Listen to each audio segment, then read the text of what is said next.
So now we're going to close out our discovery phase, and we're going to close out with what I call discovery N. Basically, you've had 4 discovery interactions with your prospective customer. You've got to learn a lot of things about their business, a lot of things about their market, their competition, potential strategies, a lot of really good stuff about the business. And at this point, you might need to continue doing discovery. I like to say that discovery is over when it's over.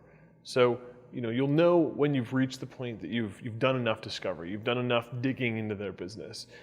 And so this discovery end phase is really kind of a wild card depending on your prospect situation. So this is where you can basically do discovery on anything. So the client might have come to you with a pain or a problem in an area of their business that you might have a skill set to solve and that we haven't already covered in this discovery section.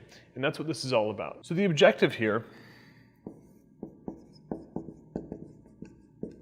is basically just further discovery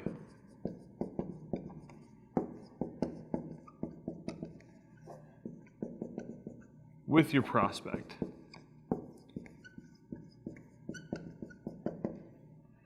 When you're engaging in further discovery with your prospect, here's some additional tips and some things to think about when you're going into these meetings. First, we want to get to a specific need.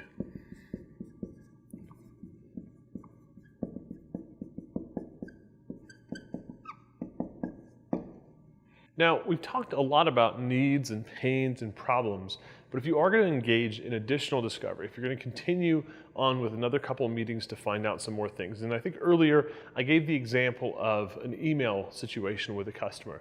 They might need to have you come in and revamp their existing email infrastructure for their business, maybe put them on Google Apps or do something like that.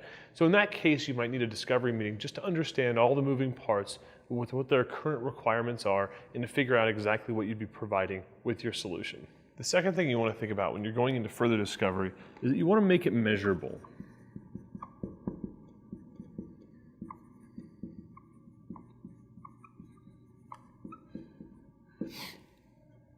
Again, you're trying to find really specific things and you're going to be going in and saying, I'm going to be doing this discovery for X amount of time and we're trying to attain this specific piece of information. So you always want to have some very specific requirements of what you're trying to attain when you go into a discovery meeting. And finally, you want to make it relevant.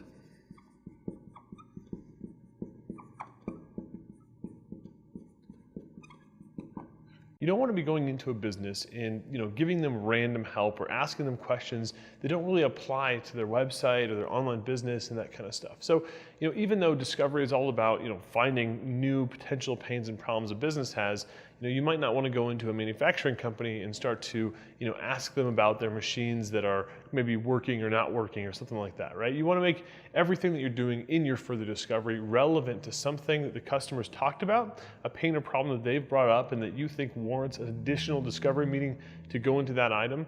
But you don't want to just make this something that's totally random and just keep doing discovery for the sake of discovery. I want to give you some insight into the different types of needs, because that way you're going to have kind of a lens to look at potential needs through, and you'll be able to organize these needs when it comes time to prepare for your solution presentation. Let me show you real quick. So we've got basically types of needs, and there's different types of needs that you have.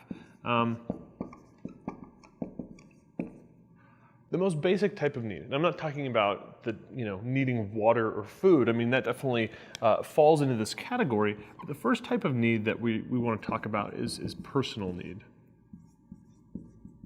So personal need is important when the individual themselves wants to do something for a certain reason. It has nothing to do with the organization or the environment that's around them. They have a personal motivation to get something done. So if you think about this, it might be that having a better website might help an organization deliver information to their prospective customers in a better way, which might save time for that person. So we're not talking about getting more business, we're talking about just saving time and stress from that individual. So it's kind of an example of a personal need. Another example of a personal need would be, being able to provide more leads to a business, but not really to the business, but to the salesperson themselves. If they have a specific sales quota that they're trying to meet that, affects whether or not they're going to get promoted or not, that's going to be a personal need. So you helping to build them a greater website in order to get that salesperson more leads is going to really satisfy the personal needs of that individual. After personal need, we have what we call functional or departmental.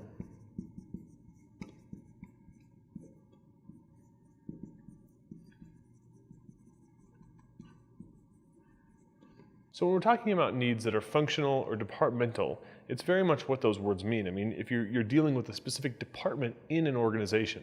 So let's say, for instance, you wanted to start looking at some needs that the sales team has. So it's really not, a company-wide need. It's a need that specifically that sales team needs.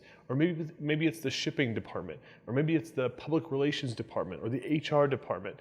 Usually businesses and organizations have some kind of sub-departments inside of them. So we're not talking about the personal need, the individual. We're talking about something that might affect a few people, but it's not quite something that affects the entire company. And it can either be a collection of people or a specific function that actually happens within the business. So let's say, for instance, it's order fulfillment. If order fulfillment doesn't necessarily touch an individual and it's just a process that happens, through the computer that maybe affects the customers or whatever, that would be more of a functional need when you're talking about a specific need around a function that the business provides. After functional or departmental need, we have the company or corporate need.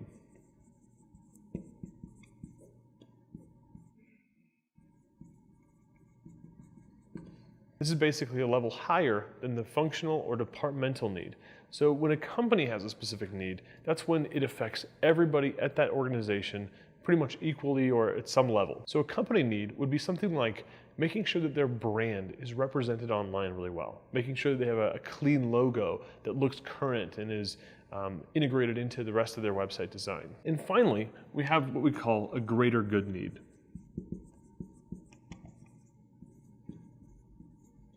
So the last one on the list of different types of needs is when there's a need that's really about the greater good. It goes beyond the company, it goes beyond the individuals that are involved in the company.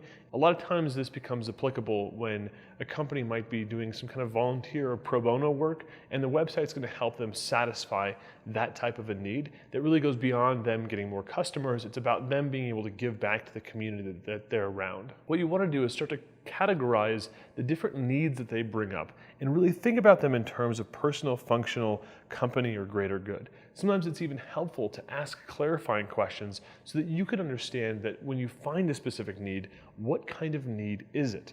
Because a lot of times that might open the door for you to go talk to other people in the business to further understand that need. It might also open the door for you to provide more specific services because you understand that it's, this certain thing is going to go to satisfy a personal need that that individual has versus a company-wide need. And so it's really important because none of these needs really outweigh one another. A lot of times personal needs, because they're so close to the individual you're talking to, are usually going to be quicker to respond to for your prospect than, let's say, some of the stuff like company and functional and departmental. Usually people are most concerned about what affects them directly every day versus something that affects, the whole company sometimes.